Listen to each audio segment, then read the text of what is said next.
Non. Et nga son chef de l'État, Dieu me voit. Fally Ipupa devait être entendu par les services de sécurité. Juste des questions de routine. Fally Azamut faut ba inviter. Nga son directeur ya ANER na ko inviter Fally. Na tout na ye. Fally ozana succès. Toza menacé na Rwanda. Ozala qui devant 10 000 personnes.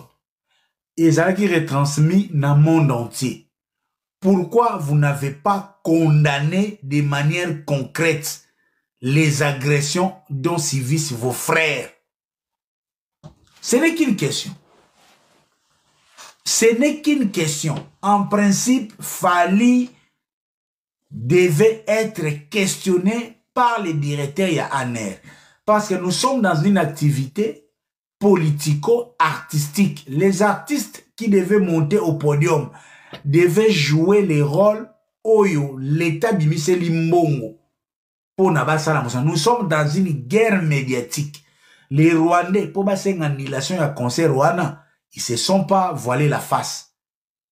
Donc, les artistes qui devaient passer devaient être des artistes où ils ont une position claire sur la situation sécuritaire, sur la position du Rwanda. On n'avait pas besoin d'un hypocrite en quête de visibilité au podium.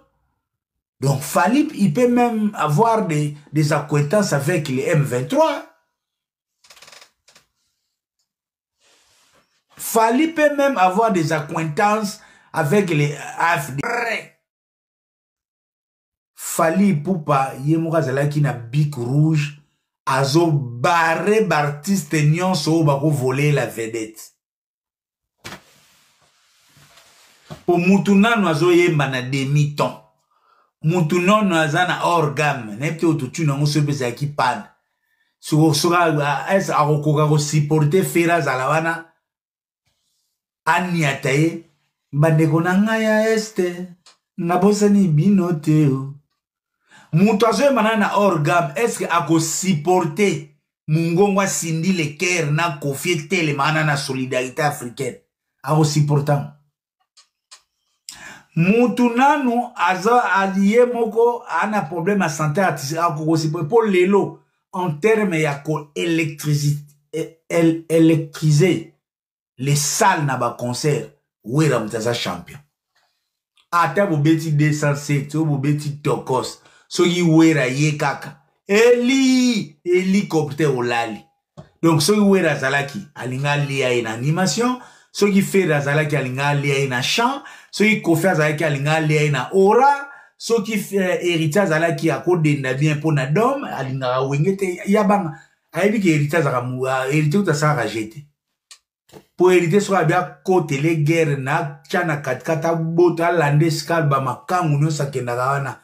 Pour écouter ma makango banga héritier makasi. Donc ali a na fourchette. Inon Sibi, n'en parlons pas. Donc voilà pourquoi ils ont pu finir la dernière minute tenter de penser aux brigades, aux CLO, aux Bill Clinton. Bota la pochette. Ce qui affiche. Les têtes d'affiche. Mazawana. Fally, Dadju, Gims, Youssoufa. Ne bache makamuna bango. Deuxième ligne, landi ta. Ne bazo ke ne papa. Ali bakote ba petit bango Céline Banza. Aza produit Bomaye musique. Ba Bomaye na ba a travaillé déjà na ba Youssoufa déjà parce que c'est son frère. Donc vous verrez que chaque artiste qui était présent na Niniwana n'a rien de critères internationaux, mais au babenga des critères subjectifs selon de quelles relations Oyo Ozanangona Charles Tabou. Et le bonheur de Charles Tabou, c'est d'avoir l'emprise sur l'argent du contribuable congolais, prendre la revanche pour tout artiste oyo baza na hostilité na l'écurie Charles Tabu. Comme Inosbi ne fait pas partie de l'écurie Charles Tabu, comme Kofi Olomide Takendaka indépendant, fait des coups, nous n'en parlons pas. Vous connaissez la dernière crise. Donc, l'occasion, comme il y a l'insécurité à l'Est, notre poulain Patrick Mouyaya est là. Nous allons mettre tous les histoires, tous les mécanismes en question. Yango na yebisaka bino. Je ne prétends pas tout connaître. Avec toute humilité. Dites-moi, Elvis Yadidie culturel, représentant de Sony Music, quel est l'artiste que Elvis Yadidie est en train de développer aujourd'hui? Ou quels sont les artistes? Parce que c'est Sony Music, Sony francophone, fournisseur francophone. Oyo, les noms Sony, tu es bien grand major. Nos jeunes gens, nos amis n'ont pas de budget de l'ère politique. Tout ce qu'ils ont de mieux, c'est des titres. C'est les carnets d'adresse. Yango même naïb sarabino na yuare na ya ferry. Et l'autre ezoboma parce que ferry gola ne veut pas marcher na ndenge boboto na système. Sidiki aye facilement parce que Sidiki même Sidiki est allé vers le gouvernement malien. Nos amis les Charles organisent leurs activités sous le sponsoring de l'État. Il y a un moment même facilement lorsqu'ils vont, même dans la fête privée ou dans sous-bassement, mais à chaque fois, parce que la musique et les sports accompagnent très souvent surtout les États totalitaire ou dictatorial pour endormir la population. L'église, la religion, les sports, la musique, ce sont les trois axes au second comme chef de l'État. Il faut composer à Ranabam. Et le bonheur de nos amis les Charles Tabu et les Elvis, ils sont au panthéon de l'industrie musicale dans son aspect africain ou son aspect aussi congolais. Charles Tabu a bouqué même Bercy à Ophélie et surtout Pénanimo caricatural en soulevant un partenariat par exemple Congo-RDC ou bien en passant par une fondation ou à Kobimisambon pour Bafouta. Donc Babengango, ce sont des gros montages. Bon, peut-être aussi ils ont raison. Ils ont peut-être travaillé dur pour en arriver là où ils sont. Ils ne veulent pas partager peut-être le butin de leur réussite avec les autres. Peut-être il faut mériter. On ne connaît pas les sacrifices que Didier Nema ou bien Chantal Bassala. Ils ne veulent pas les partager gratuitement. Ça, on peut comprendre. Mais nous présenter une certaine solidarité à l'Est, non. Nous présenter un aspect culturel, non. Mami Lela n'a rien à voir. Son ministre du tutelle est là. Frais d'émission Rubima Ayenaye. Top Congo Azawana, Aza chaîne commerciale. A chaîne Top Congo Tchaga numéro. Besunson. Ceux qui Charles, à Bengue, à Fouti. Qui ça nous sakone sera là. C'est son intérêt. Au besoin, ceux qui peuvent avoir tonton promo, un Kodanibou, comme chaîne commerciale. Je pouvais aussi y aller. Il y a un Sarabino l'autre fois. C'est l'hôpital qui se moque de la charité. Il y a un aloba qui peut jouer. Nazana posa ya ko dénoncer te. Naloba makambo te poto na Charles Tabu. Nalobaka makambo te poto na Elvis ne pobo comprendre là où schéma il y a domination artistique et zali lelo. Parce que la domination ne dépend pas aujourd'hui seulement de l'art. Il y a beaucoup d'aspects, beaucoup d'astuces, les fondations, les projets, les sponsoring étatiques, les confréries, les sodomies, tout ça va de peur avec ces histoires. Et on a le bagarre l'autre fois. J'en ai marre de venir pleurnicher. Ceux qui ne sont pas d'accord avec Charles Tabu et Elvis Adinema, vous avez aussi des relations. Activez vos mécanismes. Hier, ils ont fait jouer un match de football où le chef de l'État a été gardé.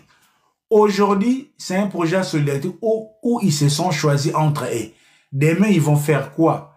Petit à petit, des mafieux sont en train de prendre le contrôle des activités culturelles qui devaient bénéficier à la nation congolaise, mais que ces activités sont en train de bénéficier par des individus égoïstes.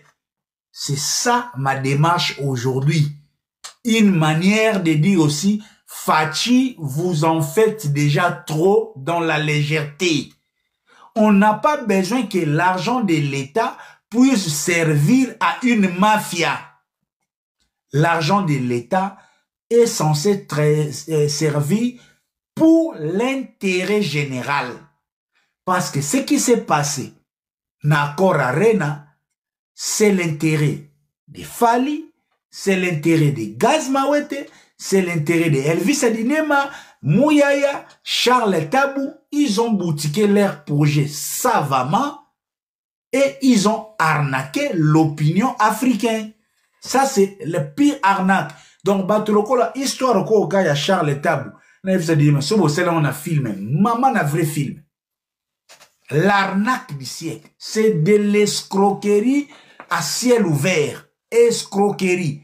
Na français, des artistes. Je vous dis, rien à voir avec la solidarité avec l'Est. L'escroquerie et Dieu aidant, j'ai une bonne idée. La plupart de ces gens au s'entourer autour de ces genres de projets. Et ils vont vous dire que peut-être ils ont gagné la vie dans la musique. Oui, dans la musique, parce que ils ont la casquette à musique. Mais croyez-moi, parce que je les reconnais. Nayebi bango. Nayebi bango. Ça, ce sont des apparences et des montages. Et les lots, ce sont des patins. Donc, les lots, si l'Afrique, ils ont un problème, les budgets à l'État africain, ils ont un problème, les lots. Entre autres, na bande konabiso ba culturel, oyo, fallait pas travailler pour les naissances et intérêt général. Comment pouvez-vous imaginer pour une soirée caricaturale un artiste comme Fali a une délégation locale à OK Jazz?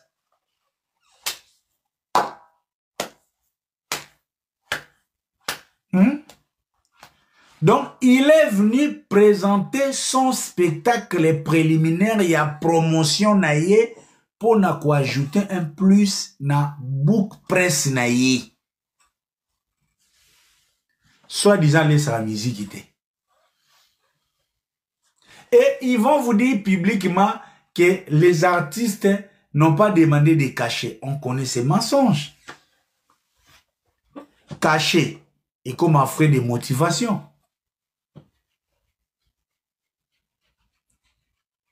Surtout le caché et au bimato sengimbom. Ah, motivation, tala concert ou ananini.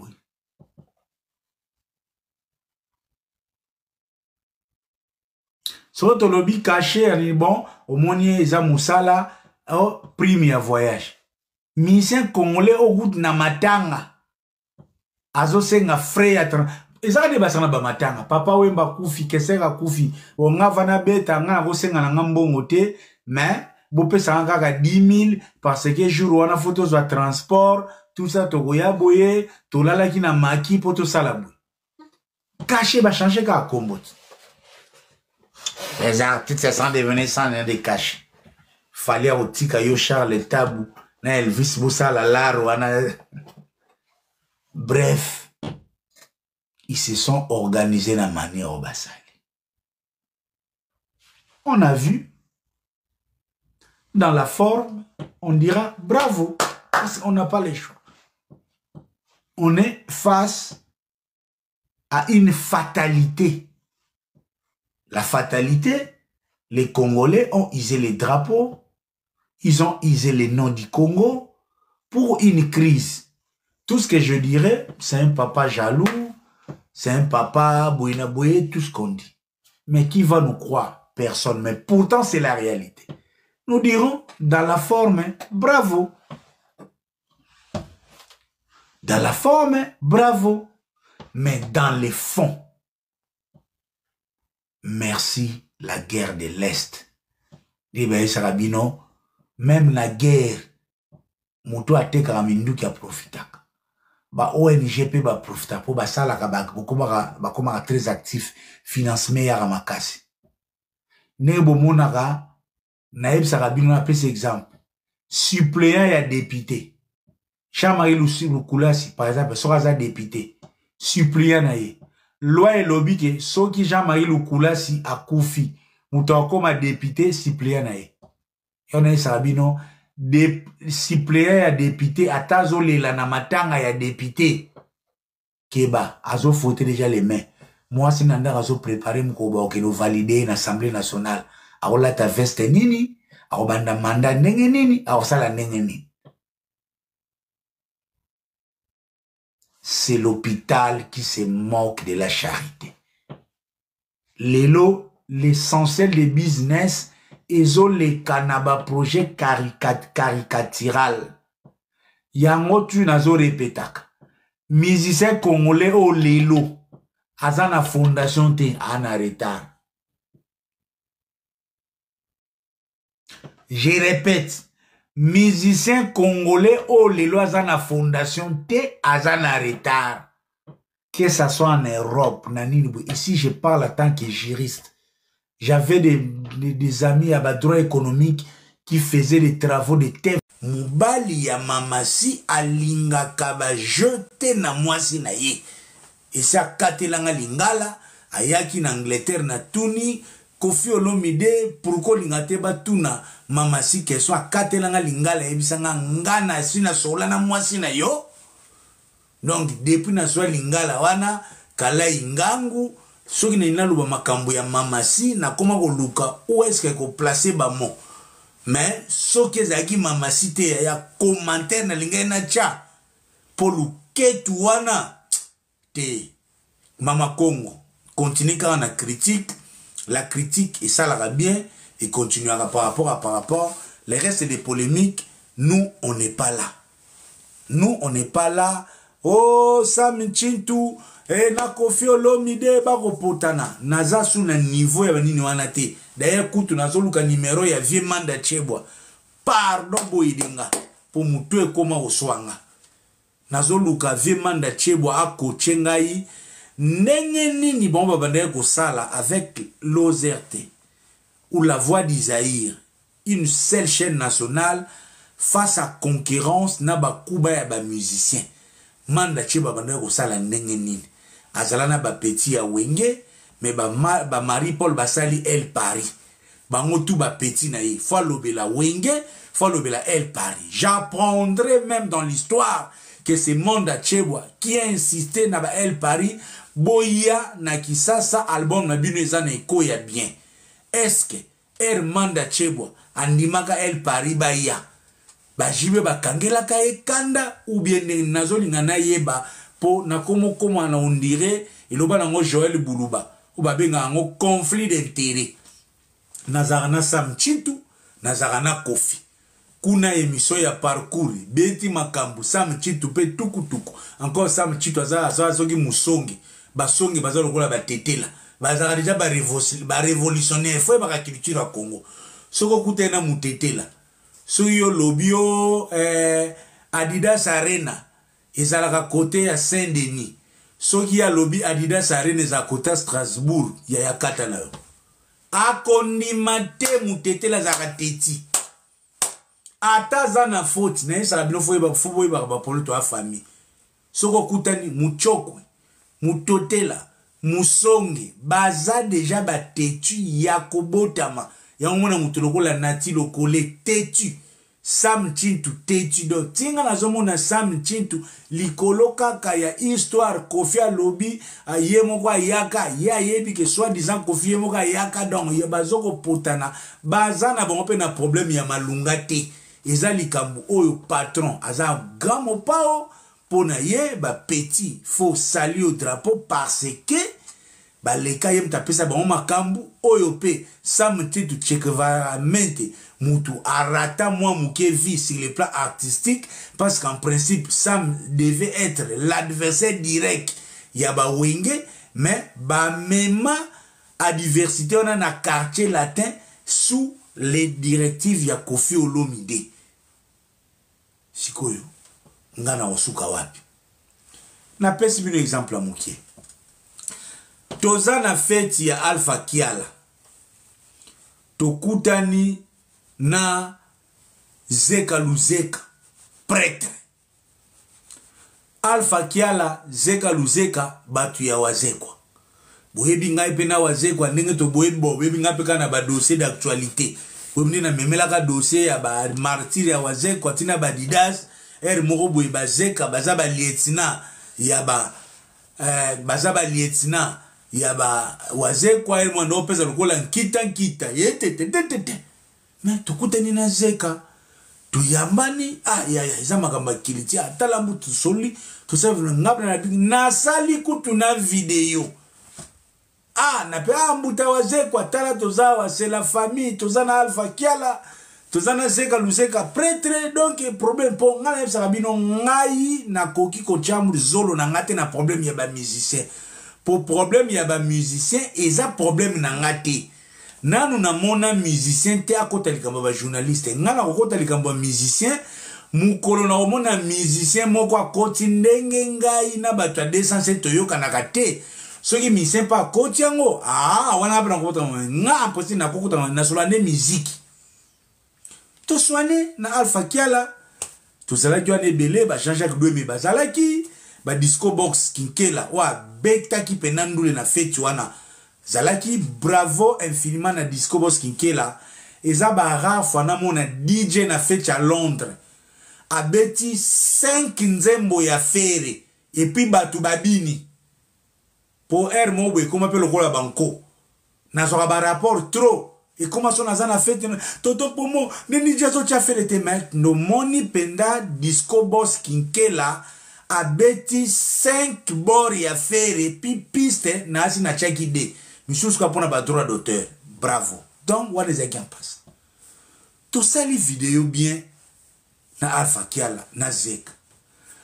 na ya dimanche na tongo Jos Diena attiré Adidas ya fere siko bandeko na bino moboye bisanga na pokwa toza bien na bazeka wazekwa ça va c'est la famille Alpha Kiala c'est la famille naya na tongo Jos Diena poulet ya wazekwa aye ko tirer Adidas ya fere oyo biso to sala promo to loba 2 jours sikoyo naya ko tirer Jos Diena to naya ko salani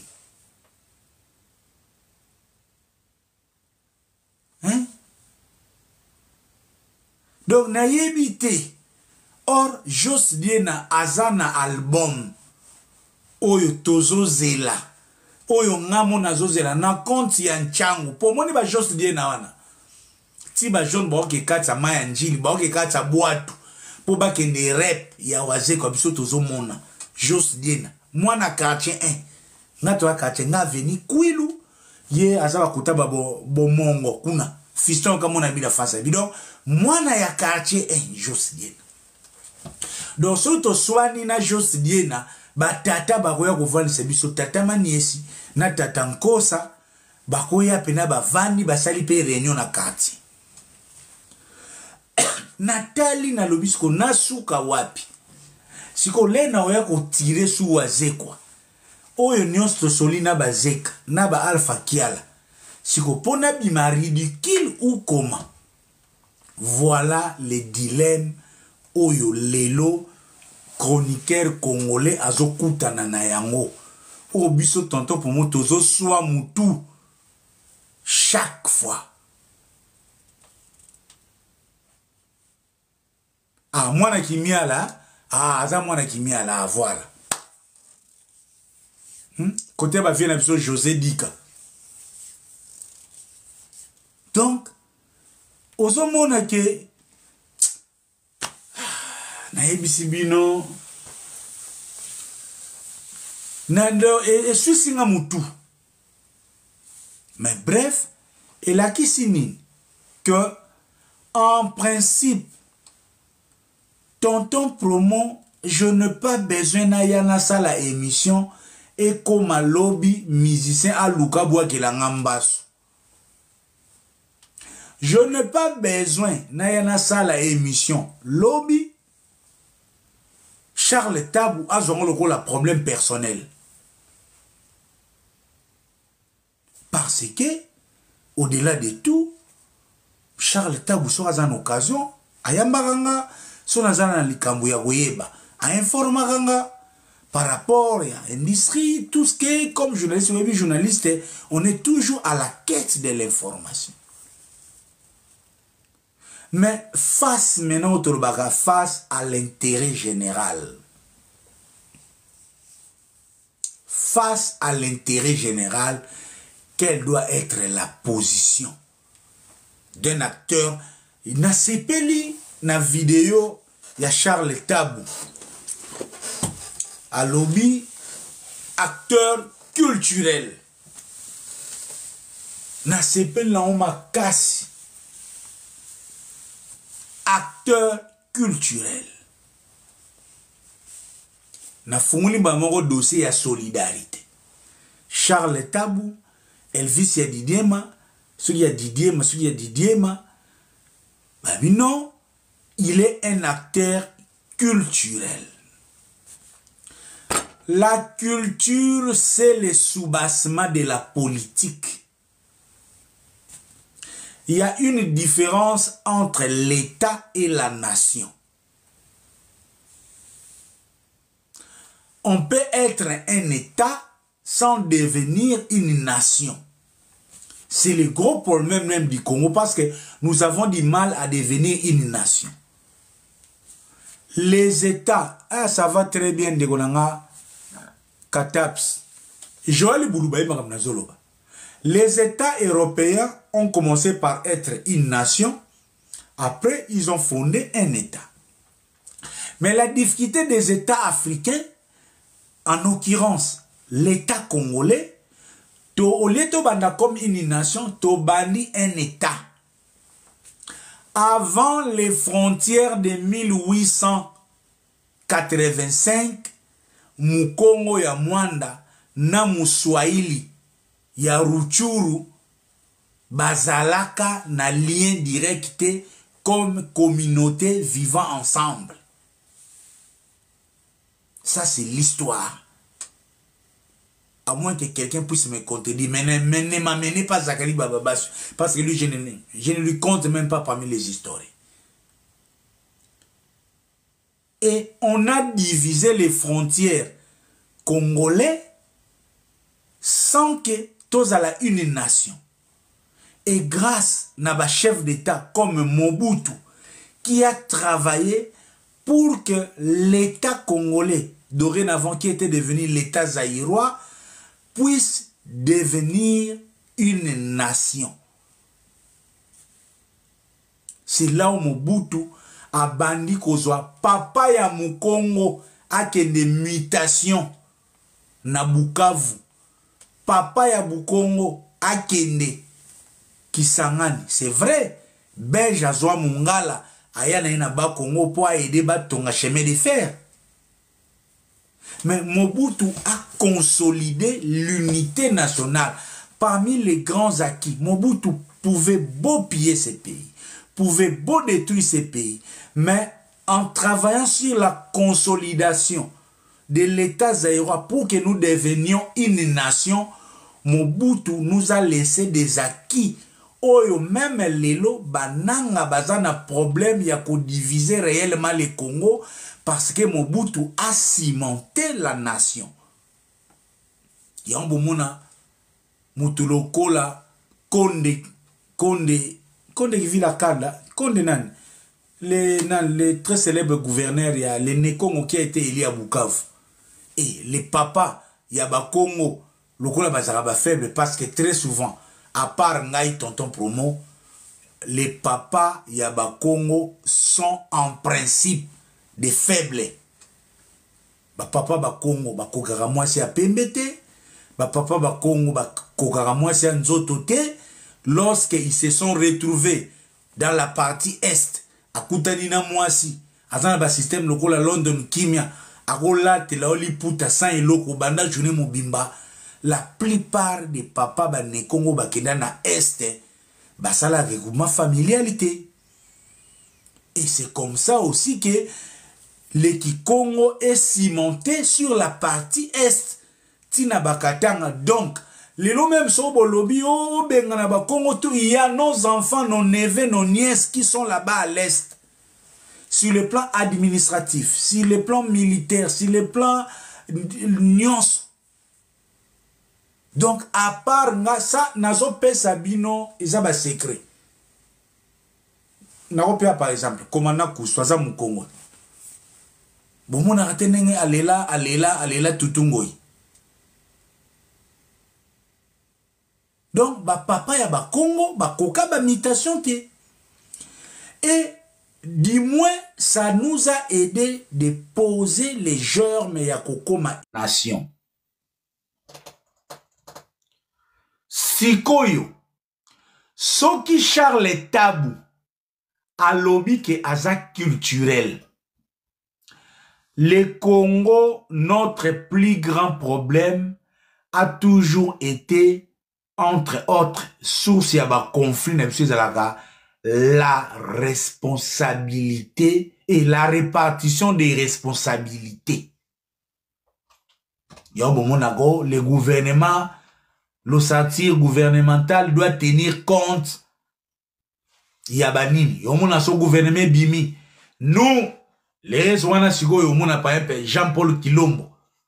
Bon bimana Marc Tab, son gouvernement bimi tout le monde. Nous, les ressortissants d'Idiofa, dénonçons avec toute vérité la discrimination notoire qui a été orchestrée pour exclure les dignes fils d'Idiofa. Je cite Didier Lacoste, Miel de Sang, et Tchétchéri.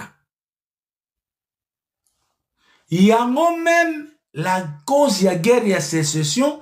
Tchomé, na gouvernement ya Lumumba n'a pas eu assez de ministres. Les Katanga avec toute l'union minière.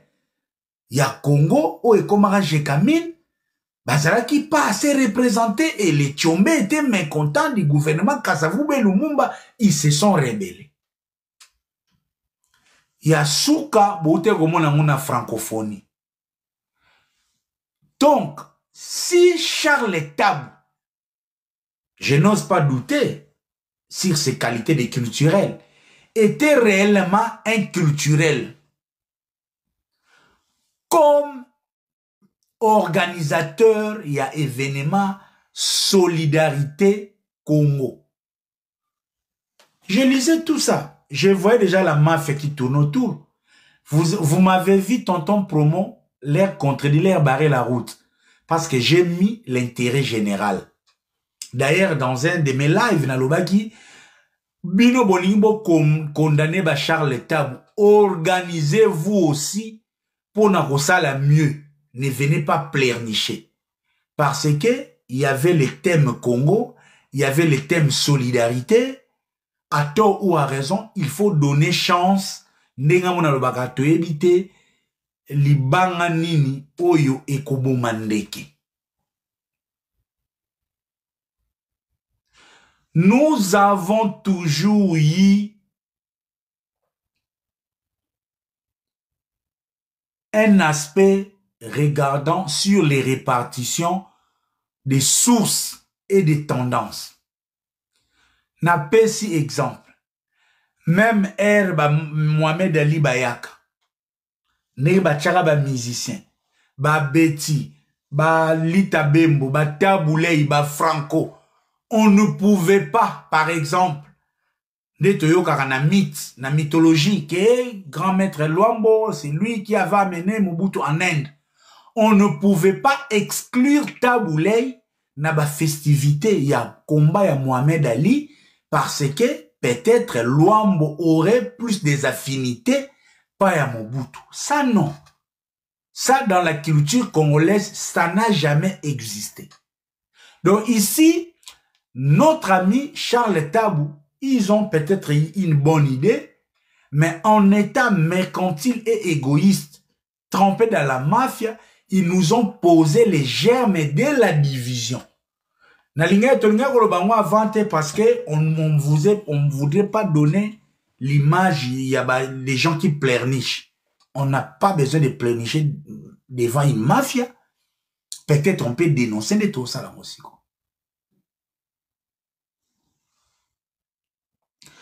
Yango même bomonaka même musée tokufa pona Congo franc congolais.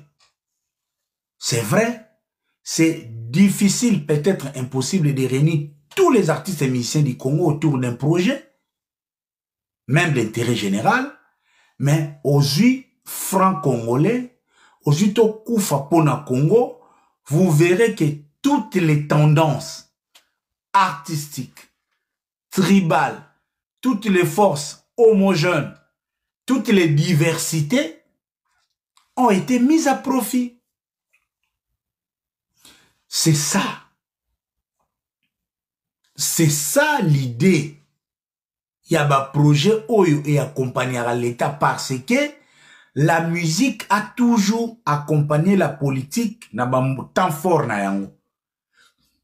Et ça est le Mais voilà que notre très cher culturel, l'idée culturelle Elvis Yadidema, na Charles Tabou. Voici maintenant l'arnaque. L'arnaque, c'est quoi? Je vous ai dit, je mets mes doigts à couper. Les jours où Charles Tabou va nous montrer, ne fût-ce qu'à titre statistique, moyen oyo, oba Live Nation, oba Sony, Afrique, wanaba Tchaka, sur les artistes africains. Si pas pardon, je vais m'excuser. Malheureusement, nos frères sont les patins de dinosaures de l'industrie musicale. De la même manière, les Don King, sortis de la prison aux États-Unis, est venu au Zaïre, sachant que Mobutu a besoin de la grandeur, proposer les combats du siècle parce qu'il n'avait pas les moyens de payer Mohamed, Ali et Foreman en prenant le projet ici, en gardant tous les droits. Aujourd'hui, film, il y a Mohamed Ali, n'a été au Congo, à Zoraba droit na. Tout ce qui a trait sur le combat Mohamed Ali, plus fort, même le film Mohamed Ali a été tourné na Will Smith, sope na Zimbabwe, sope na Botswana. Mais parce que Mobutu, à l'époque, avec l'économie florissante, un Zaïre qui coûtait $2, et Don King a profité de ça. De la même manière aussi, Charles Tabou et Elvis Adidema ont profité de la faiblesse de Fachi. On a Fachi Mawa. Quelle est la faiblesse de Fachi aujourd'hui? Où est-ce que Charles Tabou et Elvis Adidema ont joué? Ils savent que les Rwandais, Azan avance, Moko, je ne sais pas s'il avance, Azan efficace na guerre médiatique. Charles Tabou et Elvis Adidema yebi que Rwanda politique ya Mouyaya, Azana raison, à ça la face na guerre médiatique wana. Na minitio Charles Tabou na Elvis Adidema yebi que Félix Tshisekedi aza lokola mutu azobela na epesa un exemple mutu azobela abimi ba loto na ilongi ou bien makwanza ato ebise mela soupe à sardine aobosa ngeba mpuku ba kolia ko mela yango.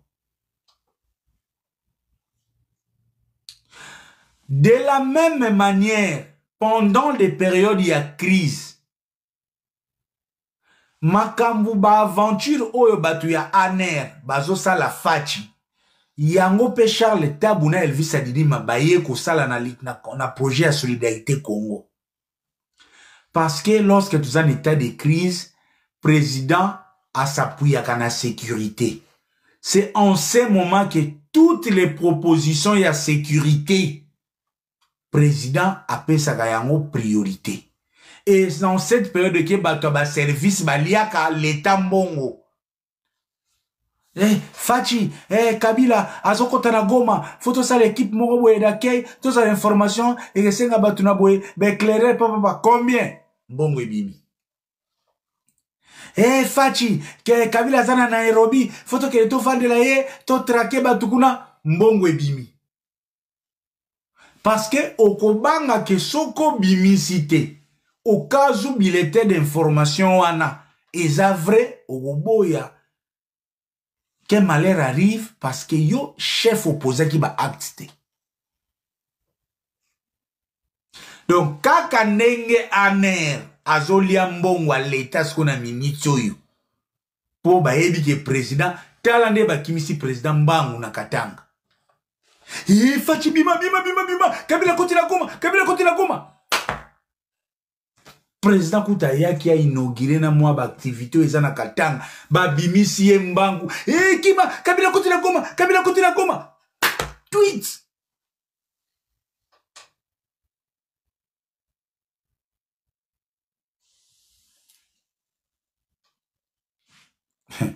tala ba wario tala o bébé autona oh non soit kaka oui eza analyse la musique ko bino bolingi bo utiliser situation politique pour bo se refaire santé artistique yokatinga na otika bino o bo tchona solidarité Congo solidarité comme 100 messages et comme 3 nzembo arumba na 4 sebe wana solidarité ya Goma demi-ton 100 messages bino boye bingate no moninga bino ba lexi wetu bo sakana oyo analyse ya musique.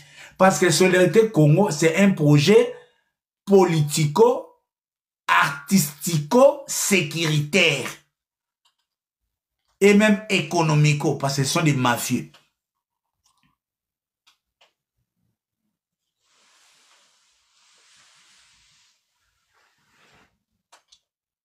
Donc, il faut n'expliquer Rabino bien.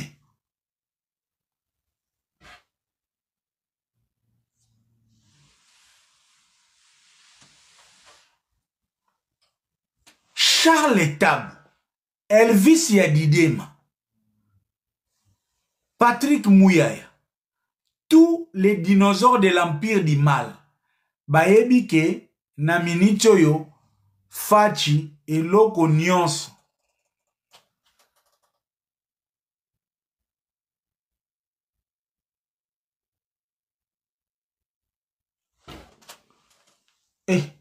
Mama nangai bani bakata live.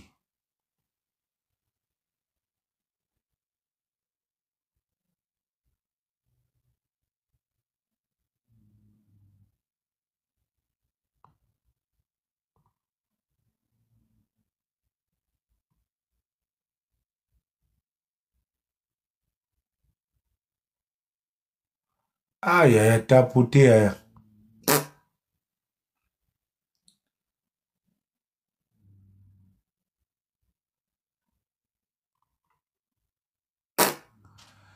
Oh, ngana sambwe. Aïe, aïe, aïe, aïe, aïe, aïe, aïe, aïe, aïe, aïe, comme bakomochela nga ba pezel moko soki ba nini awa.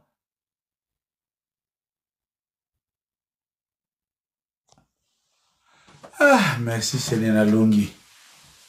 Ya, tapoté.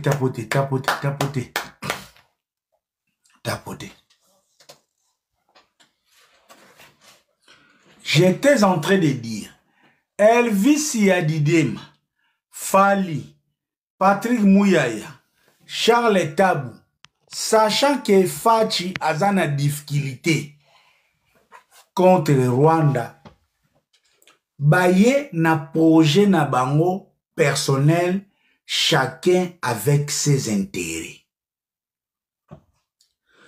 Pour Charles Tabou, les massacres de l'Est, la crise à l'Est, c'est une occasion pour que l'État congolais sorte l'argent pour que lui, il fasse la promotion de ses artistes. Les Mokobe, les Sidiki Diabaté, artistes na bango oye na ekiri Charles Tabou. Ça, au-delà de l'intérêt pécunier. Donc pour Charles Tabou, la crise de l'Est est une très bonne occasion. Chez des artistes qui ont des projets, Sidi qui a fait un Yoarena très difficile, un Nani, petit, tout. Bomaye Musique en profite, ça coûte ici Céline Banza, tout ça, et dans tout ça, Fali aussi à son quota, parce que c'est toute une grande mafia. Fali n'a pas de date. Fali n'a pas de date. Quand je dis Fali n'a pas de date, les lots sont Fali à Betina Sénégal, hors compte. Aobeta Soui Angola, hors compte. Sora Betina Zimbabwe, hors compte. Donc, les lots Tozan attend il y a des événements en Europe. Il a déjà épuisé ses cartouches. À l'Akaki, à Kosaki Stade de France, le projet a été rejeté. Donc, de Nobamikolo, Fali Azalokola Zozo. Et tout là, artistiquement, il n'est pas sollicité. Aucun producteur sérieux a commémoré na stade Lelo, à moins que la station puisse changer. Pour Fali, c'est une bonne aubaine pour moi de me refaire une santé événementielle. Donc,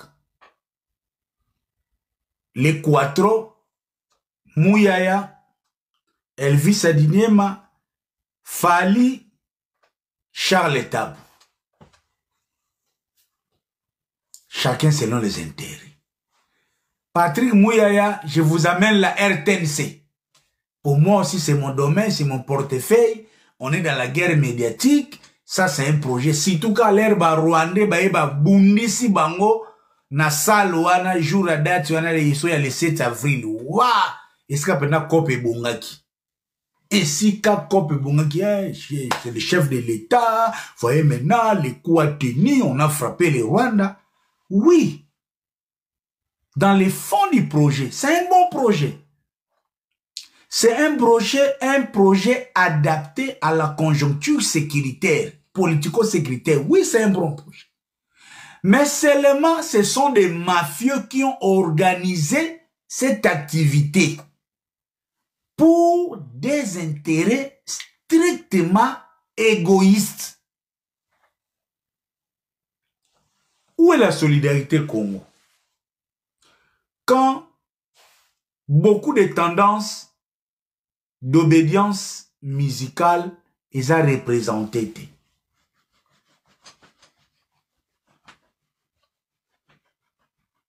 Qui est ce organisateur sérieux, Lelo, qui peut organiser un projet caritatif destiné à soutien na Bandekoya Est sans inviter l'artiste les premières victimes Inosbi. Qui est ce organisateur sérieux? Si on n'est pas de l'empire du mal, si on n'est pas égoïste, si on n'est pas mafieux, si on n'est pas véreux, qui c'est? Et ça le coup là, on est en plein apartheid, vous organisez un projet contre l'apartheid en Afrique du Sud, Myriam Makeba n'est pas là. Est-ce que c'est inconcevable? Est-ce que tout Makambo et le Karana Numbi, aujourd'hui, si l'insécurité arrive à Numbi, Kwamount, Nyoki, Est-ce qu'on peut organiser en Europe une activité caricaturale, il y a soutien, na sinistre, il y a Nyoki, il y a Yumbi, il y a Kwamont, sans Fally Ipupa.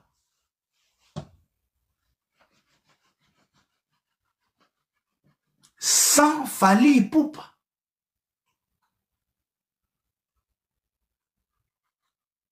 Comment on a été très à l'aise? Comment on s'est retrouvé dans une quiétude accusatrice sans penser à Inosbi?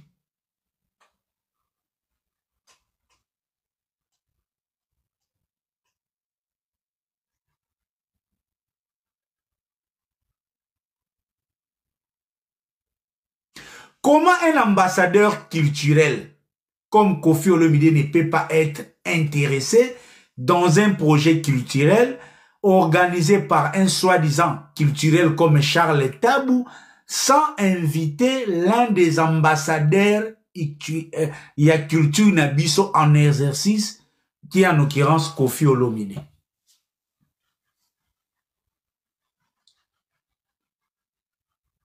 Na temps normal, na Didi, na Kofi, qui devait réellement se retrouver. Déjà, Ezaki Konkou y a misté. Didi Stone n'est pas aussi animatrice professionnelle. D'ailleurs, vous avez vu les professionnels ont fait le boulot, ils ont continué. Mais parce que seulement, il fallait satisfaire les appétits de certains artistes qui étaient présents. Il faut aussi que Didi soit là parce que tout est couvert par les activités artistiques. Il y aura tous les activités parce que les lorsqu'on va dans after party, au moment où nous parlons, ils sont tous dans after party. Il faut toujours trouver des excuses. Oui, Didi, après le concert, on doit se retrouver dans after party. C'est ça les prétextes. Je n'entre même pas là-bas. Comment qu'on fait aux gens? Comment les clans Wenge ne peut pas être représentés? Tu as une tendance musicale. Comment les clans Wenge ne peut pas être représentés? Ni Wera, ni Jibé. Et surtout qu'aujourd'hui, c'est Wera Moutou qui est devenu le catalyseur. L'élo ya jeunesse. Pour la solidarité wana. Alinga lela. Et moi, qui pouvait électriser cette salle mieux que Weranson? Je suis dans les clawing.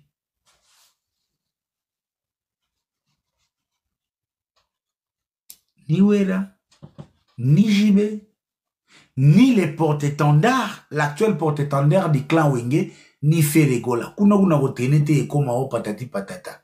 Solo et pesete, tout côté. C'est là maintenant que je viens rebondir. Sec, Nabiso et la team. Charlie Rubeng. Charlie. Noro Charlie. Moulé nabeta kamakamba rotana. Les Fally Ipupa dont vous vous alliez sur les plans stratégiques, a-t-il pensé à vous? Na solidarité, oui.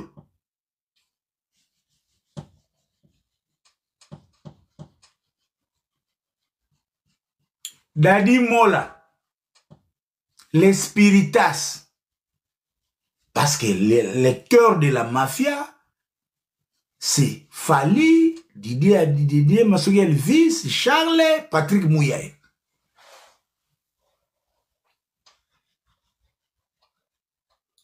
Ont-ils pensé à vous? Que lui, peut-être, c'est un cobaye que parfois qu'on utilise contre Ferré, à Zouata santé, ça peut aussi lui permettre à ça là, d'homme de Paris mourir bien. Parce que cet espace, vous avez même compris, Quand on invite même les sponsors de Charles Tabou, bah tu es un restaurant, qu'on sait la banque publicité, bah coiffeur. Oui, c'est un tremplin. Et surtout que Patrick Mouyaya a déjà facilité, c'est le monde entier qui suit l'événement. Un petit mot, il y a d'hommes de Paris à Watt comme parmi les invités. Ça ferait l'affaire. Mais rien de tout ça. Donc, vous voyez que les artistes ont été même sélectionnés de manière systémique et systématique pour ne pas voler la vedette à Fally Ipupa. Et là, je suis très à l'aise, même il y a qu'à supposer que c'est Fally Ipupa qui avait les bics rouges, c'est lui qui était en train de barrer les artistes. Là, j'ose même. Allez, Yango Kamata, Pouessimba, Aline à Londres, Yoke Logo. Il paraît. Fally Ipupa, Yemoka Zalaki na bic rouge, azo barré d'artiste nyonso bako voler la vedette. Pour Moutounano azo yemba na demi-ton. Moutounano azana orgame, nepte autotune na moso pesa ki pan. Soka es akokoka ko supporter Fera Zalawana aniataye bandeko na ngai ya este nabosani bino teo. Mouto azo yemba na orgame, est-ce que ako supporter Mungongwa Cindy Leker na Koffi Telemana na solidarité africaine? Ako supportant. Moutounano aza allié moko ana problème à santé artistique pour lelo en termes ya ko électriser les salles na ba concert wera mutaza champion ata bo beti 207 bo beti tokos so yi wera ye kaka hélicoptère olali donc so yi wera zalaki alinga lia en animation so yi Fera zalaki alinga lia en chant so qui Koffi Azalaki alinga lia na aura, so qui héritier Azalaki a kodenda bien pour na dom alinga wengete yabanga aibi ki héritier Azaka héritier utasa rajete pour héritier so abia côté les guerres na chana katkata bota lande skal ba makangu no sakenda wana pour écouter ba makangu abanga héritier makasi. Donc ali akane na fourchette. Inos Bi, n'en parlons pas. Donc, voilà pourquoi ils ont pu finir la dernière minute, tenter de penser aux brigades, aux CLO, aux Bill Clinton. Bota la pochette. Ce qui affiche, les têtes d'affiche, Mazawana. Fally, Dadju, Gims, Youssoufa. Deuxième ligne landi ta ne bazoke ne papa ale bakoti ba petit bango Céline Banza aza produit a bomaye musique ba bomaye na ba à travers déjà na ba Youssoufa jaye parce que c'est son frère. Donc vous verrez que chaque artiste qui était présent na Niniwana n'a rien de critères international, mais au babin des critères subjectifs selon de quelles relations Oyo Ozanangona Charles Tabou. Et le bonheur de Charles Tabou, c'est d'avoir l'emprise sur l'argent du contribuable congolais, prendre la revanche pour tout artiste Oyo bazana hostilité na l'écurie Charles Tabou. Comme Inos Bi ne fait pas partie de l'écurie Charles Tabou, comme Koffi Olomide Takendara indépendant, Fere Kutu n'en parlons pas, vous connaissez la dernière crise. Donc, l'occasion, comme il y a l'insécurité à l'Est, notre poulain Patrick Mouyaya est là, nous allons mettre toutes les histoires, tous les mécanismes en question. Yango na yebisaka bino. Je ne prétends pas tout connaître. Avec toute humilité. Dites-moi, Elvis Yadidima culturel, représentant de Sony Music, quel est l'artiste que Elvis Yadidima est en train de développer aujourd'hui? Ou quels sont les artistes? Parce que c'est Sony Music, Sony francophone, Sony francophone. Oyo, les noms Sony, tu es bien grand major. Nos jeunes gens, nos amis n'ont pas de budget de l'ère politique. Tout ce qu'ils ont de mieux, c'est des titres. C'est les carnets d'adresse. Yango même na ebsarabino na yuare na ya ferry. Et l'autre ezoboma parce que ferry gola ne veut pas marcher na ndenge boboto na système. Sidiki aye facilement parce que Sidiki même Sidiki est allé vers le gouvernement malien. Nos amis les Charles organisent leurs activités sous le sponsoring de l'État. Il y a un moment même facilement lorsqu'ils vont même dans la fête privée ou dans sous-bassement, mais à chaque fois parce que la musique et les sports accompagnent très souvent surtout les États totalitaire ou dictatorial pour endormir la population. L'église, la religion, les sports, la musique, ce sont les trois axes au second comme chef de l'État. Il faut composer à Kanaba. Et le bonheur de nos amis les Charles Tabou et les Elvis, ils sont au panthéon de l'industrie musicale dans son aspect africain ou son aspect aussi congolais. Charles Tabou a bouqué même Bercy à Ophélie et surtout un animal caricatural en soulevant un partenariat par exemple Congo RDC ou bien en passant par une fondation ou à Kobimissambo pour Bafouta. Donc ce sont des gros montages. Bon, peut-être aussi ils ont raison. Ils ont peut-être travaillé dur pour en arriver là où ils sont. Ils ne veulent pas partager peut-être le butin de leur réussite avec les autres. Peut-être il faut mériter. On ne connaît pas les sacrifices que Didier Anema ou bien Charles Bassala. Ils ne veulent pas les partager gratuitement. Ça, on peut comprendre.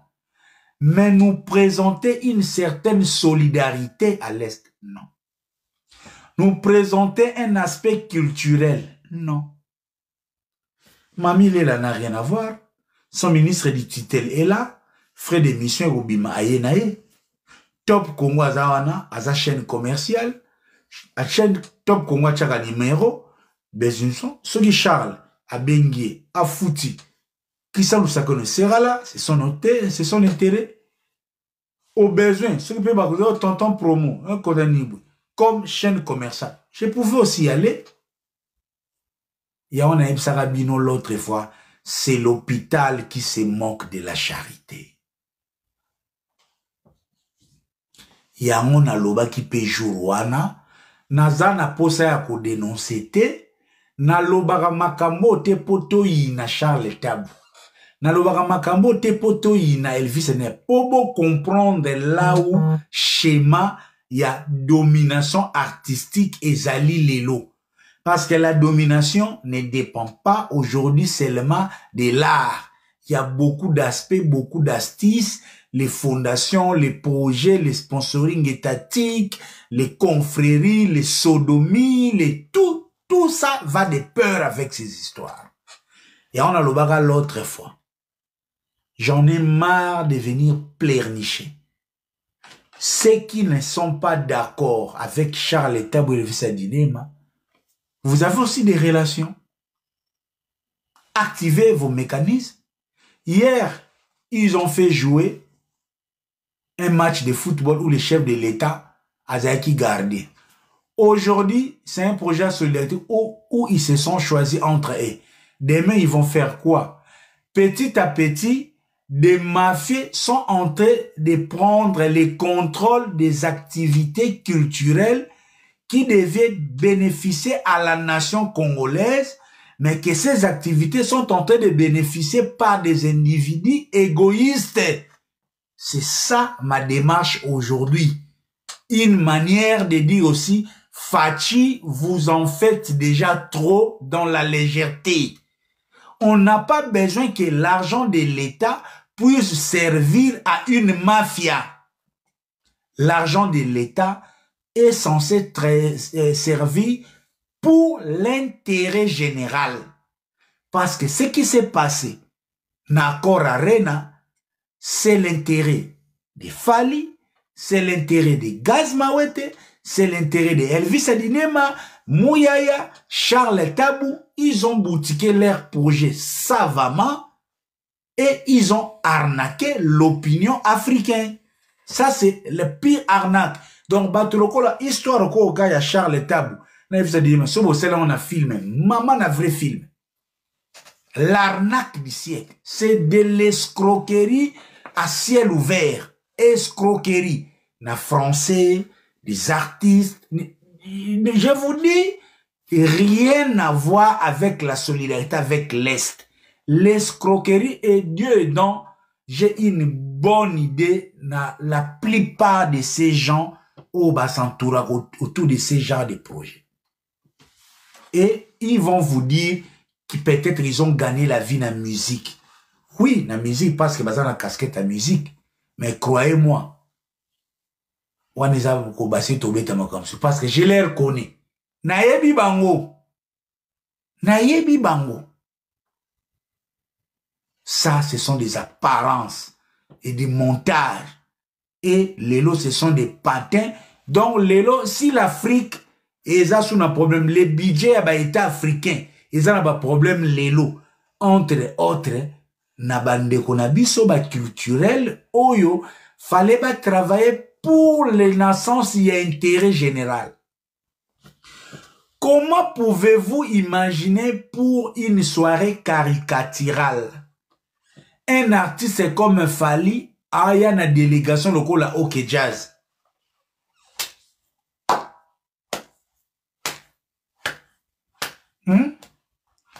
Donc, il est venu présenter son spectacle préliminaire et à promotion naïe pour ajouter un plus na book press naïe.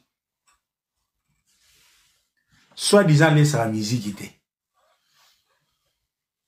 Et ils vont vous dire publiquement que les artistes n'ont pas demandé de cachets. On connaît ces mensonges.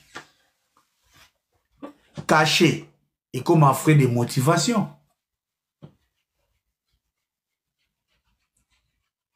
Sauf le caché et au bimato sengimbom.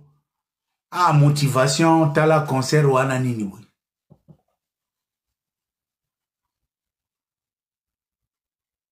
Sauf le lobby caché, bon, au monier, ils ont moussala, au premier voyage. Mission congolais au goût na matanga.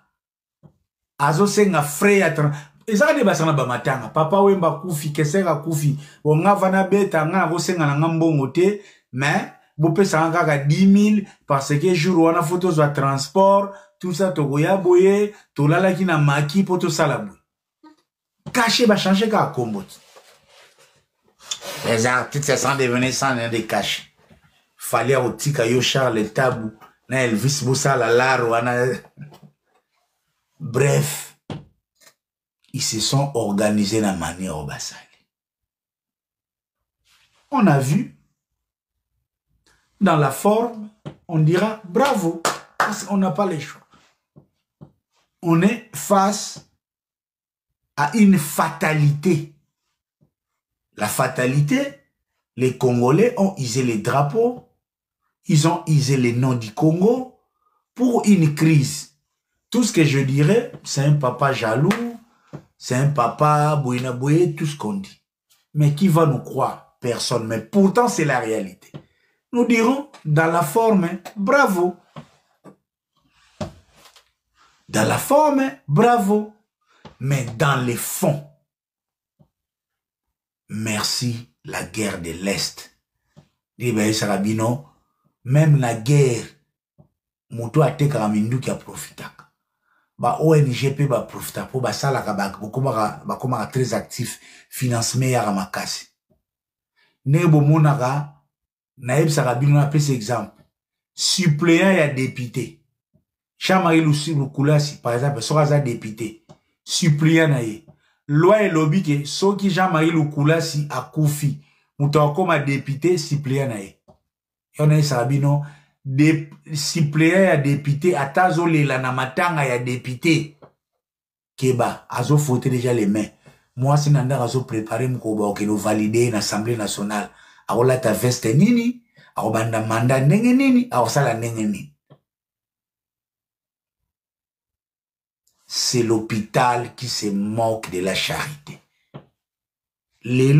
L'essentiel des business ezo le kanaba projet caricatural yango tu nazo répétaka musicien congolais o lelo azana fondation te ana retard. Je répète, musicien congolais o lelo azana fondation te azana retard.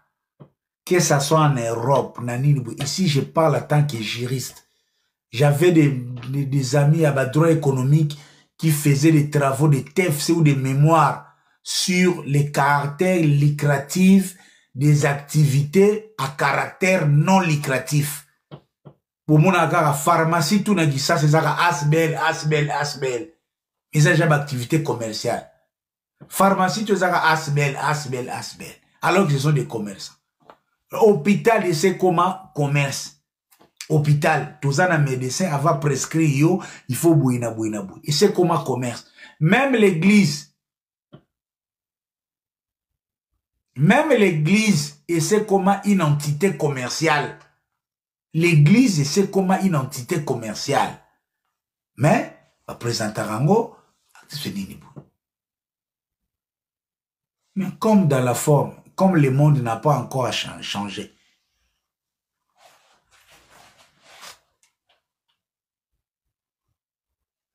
Comme le monde n'a pas changé, je dirais dans la forme, bravo. Bravo. Mais, au balobaka, et si makasi, vous avez tout fait, tout réuni. Parce que ces projets, ils ont en principe un concert voilé, il a fallu pour Panabercy. Donc, c'est les... Je ne sais pas. Nazana c'est quelle organisation t'es? N'a pas cet exemple. Moïse Mbie a yembi denzembo. N'a été soit l'équipe 10 minutes. Moïse Mbie a yembi denzembo. Pourquoi Fali a yembi denzembo sur une 4 génériques? A tiki sous orchestre na Fali abimi na concert à solidarité ndenge abimaka na yu arena. Donc atiki batango fort na ba identité batika ko arranger salle aigle. Et c'est un artiste vous avez un Fali où l'esprit ezaka na public où il se réfère santé artistique na bingolo a commis zozo alors moi ça zangili bala a comme le roi est bête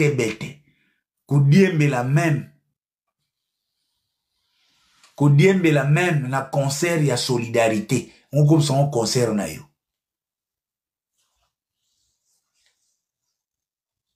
olingo comme ça un concert ya solidarité olingo comme ça un concert na yo eza ya solidarité na este eza concert na yo ti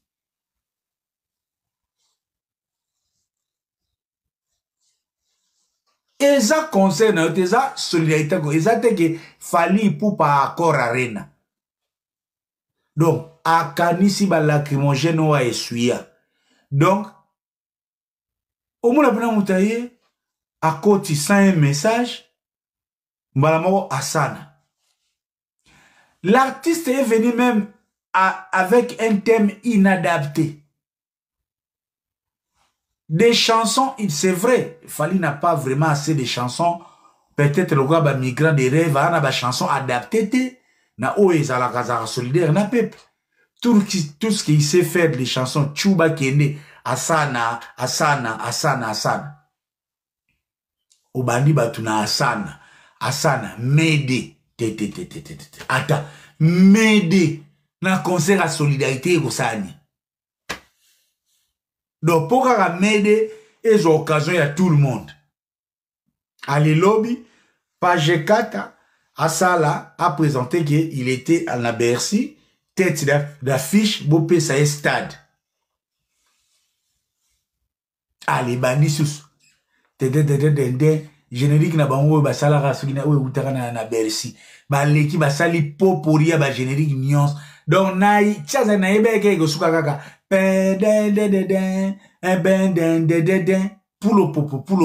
pulo na solidarité est et ko sala nini quand l'artiste n'a pas cristallisé les projets pour un message comme leader d'opinion ou à quoi passer parce que Fali a coupé sa message oyo et améliorer pe position ya Macron c'est son copain Fali a coupé sa message oyo et améliorer pe position ya Mouchikwabo à sa pile serraillé Fali a coupé sa message oyo peut changer point de vue ya Kagame à pile vienaye. Mais tout ça, ndenge na politique, ba kondanaka Moïse Katumbi, akokaka ko condamner Rwanda te. Même Fali a du mal à pointer l'insécurité de manière concrète pour dénoncer, même sagement comme l'a fait Moïse Mbiye.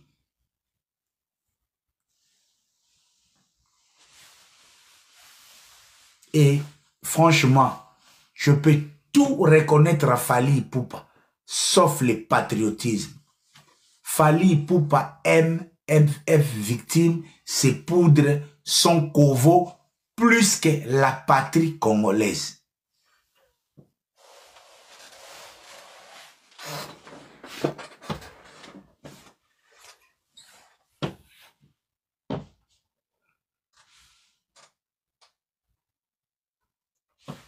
Donc, les poudres, oui. Autotune, oui. Patriotisme, non. Nationalisme, non. Non. Et, nga son chef de l'État, Dieu me voit. Fali Ipupa devait être entendu par les services de sécurité. Juste des questions de routine. Fali Azamoutou faut pas inviter. Nga son azaki directeur ya ANER na ko inviter Fali. Na tout na ye. Fali ozana succès. Toza menacé na Rwanda. Ozalaki devant 10 000 personnes. Ezalaki retransmis dans le monde entier. Pourquoi vous n'avez pas condamné de manière concrète les agressions dont subissent vos frères? Ce n'est qu'une question. Ce n'est qu'une question. En principe, Fali devait être questionné par les directeurs ANER.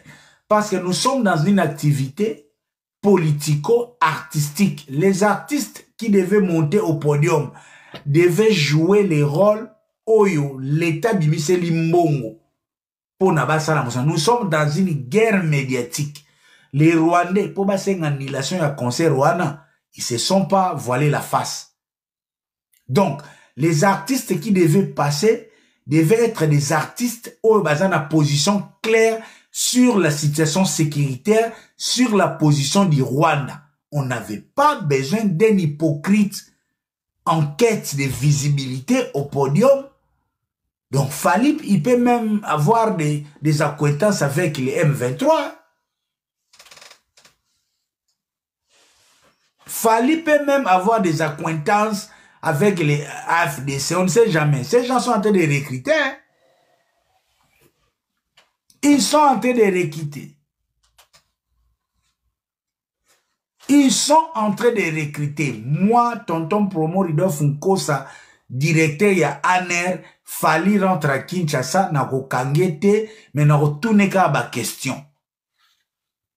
Nako tourne ba question. Nous sommes dans une crise. Les pays peuvent être balkanisés. Moins de mouvements aussi, les régimes peuvent basculer. Lors de l'agression rwandaise, ce que je dis, ce n'est pas du nouveau. L'agression du 2 août 1998, où il y a RCD, les artistes ont pris position. Viewendo abenga barwande banyangalakata. Tout le monde, notre cause est juste tokolonga et atato sali mobulu bokolonga. Les artistes ont pris position parce que nous sommes en insécurité.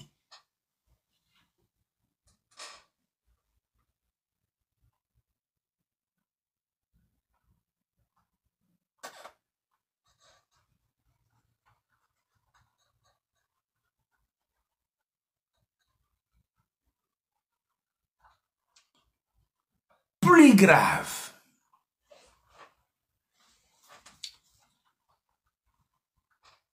incapacité de chanter.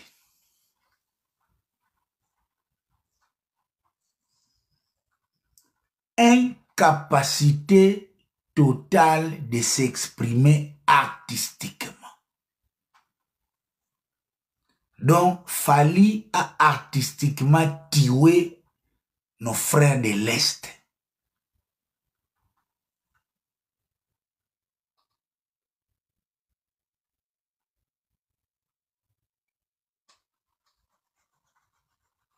Naïbité. Ils n'ont pas prévu l'autotune. Ou bien l'autotune en mafuta moteur et silaki. Faïbacha huile de frein na autotune. Mais des commis, mais des données bisio.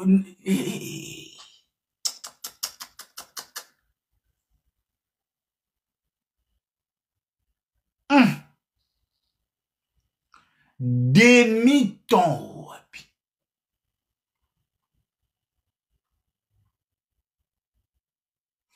Je ne sais pas, y a-t-il quelqu'un qui était là au Akoye Sabiso si pourquoi l'autotune n'a pas fait? Si l'autotune en haut le correcteur de voix, si l'autotune est corrigera demi-temps et corrigera organe.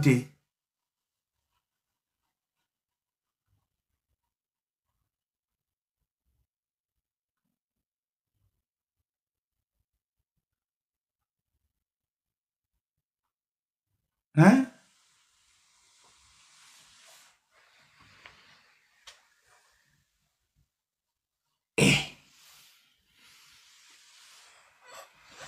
Bon, l'ikamba solidarité, non Matsabino bandeko non Matsabino asu. L'ikamba solidarité, moi je dis dans la forme, oui, mais dans les fonds, c'est une arnaque, c'est une escroquerie de nos amis, de nos frères qui ont profité de la situation sécuritaire pour escroquer Fachi. Donc Fachi Béton, vous êtes escroqué, vous étiez escroqué. C'était la solidarité de Fali, la solidarité de Didier Denema. La preuve, cette affiche-là ne pouvait pas avoir une salle rideautisée.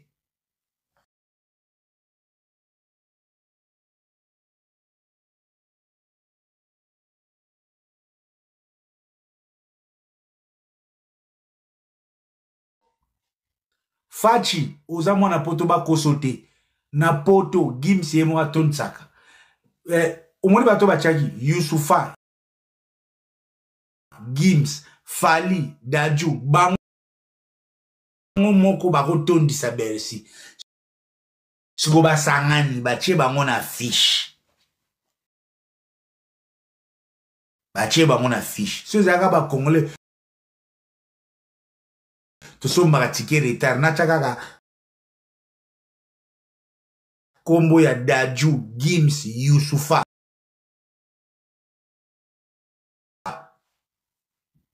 Mais bozaka na ba rideau. Yaya, bozana liba abe moko o mpoka penda mpoka ya suka mpoka penda donc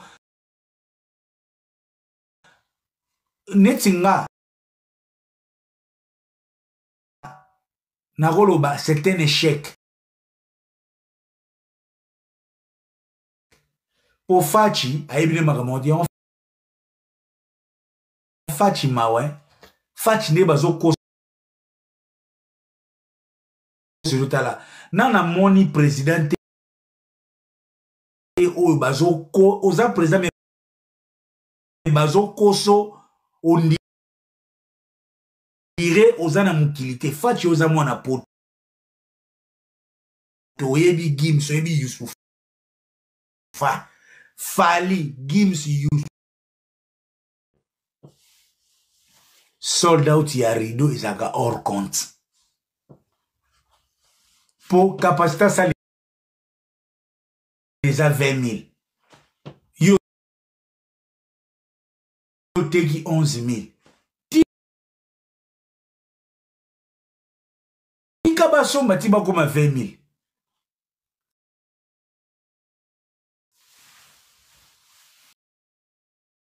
bosali mpiaka en terme donc kombo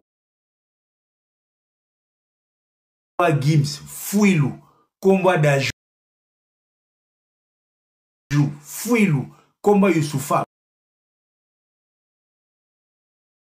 Fouilou comme ale muta boenda koya koloba faire à lui c'est la valide 2600 tickets vous tous réunis ensemble vous avez amené les rideaux réunis ensemble vous avez amené les rideaux.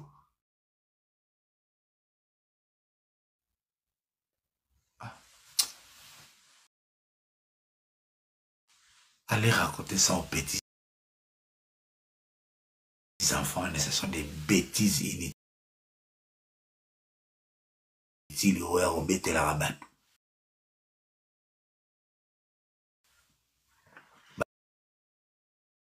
Aventure à Pampamban.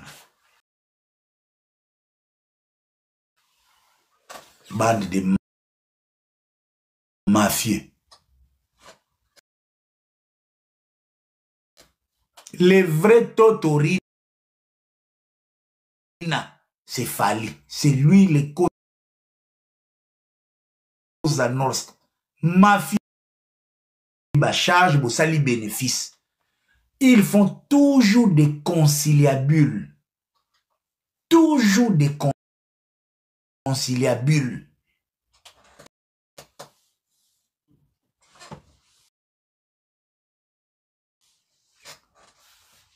Affaire Mana.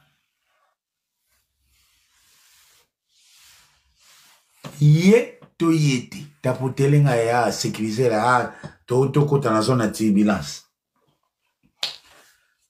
To kota na zone ya turbulence. Fidel Ushima. Affaire Mana.